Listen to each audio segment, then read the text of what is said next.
everyone, it's me. Number 10. The tomb that refuses to stay sealed. Deep in the Egyptian desert lies an ancient burial chamber that has become the talk of the town. Archaeologists recently discovered this tomb, and they believe it may be the final resting place of one of Egypt's most powerful rulers. However, they have run into a bit of a problem. The tomb is refusing to stay sealed. It was opened once before, but then it started to fill with sand. So they thought, no big deal, they'd just put a metal seal on it so that it could stay shut until they were ready to open it again. But this time, when they went back to open it, they found that the seal had been broken and the lid was slightly ajar. As if that wasn't strange enough, when they finally pried the lid off, they didn't find an empty coffin, as they had expected.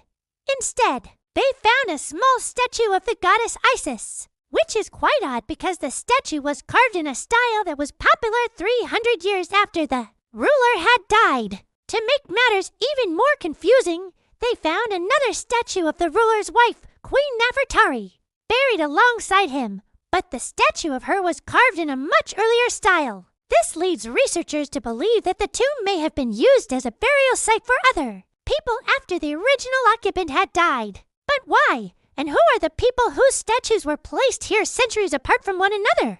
Unfortunately, we don't have the answer to that question yet. Researchers say that they will continue to investigate.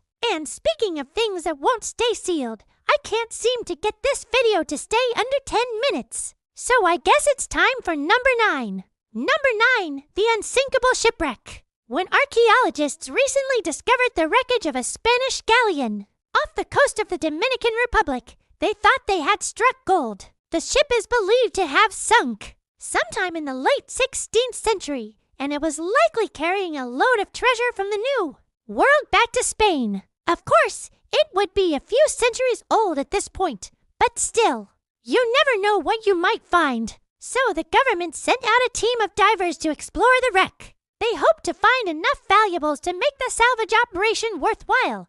And let's face it, if anyone deserves a bit of treasure, it's the Dominican Republic. The country has been plagued by poverty and political strife for decades, and a massive haul of priceless artifacts would really help turn things around. But unfortunately, Mother Nature had other plans. As the divers descended into the murky water, they realized that the ship had somehow managed to trap an entire ecosystem beneath its wreckage. There were fish everywhere, as well as coral and seagrass. And all of this stuff was hanging out in a protected area, which made salvage operations illegal. Now, of course, there is nothing anyone can do about the shipwreck itself.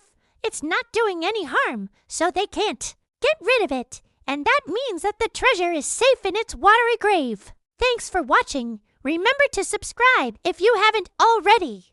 And come back soon for more amazing discoveries from around the world. See you later. Bye.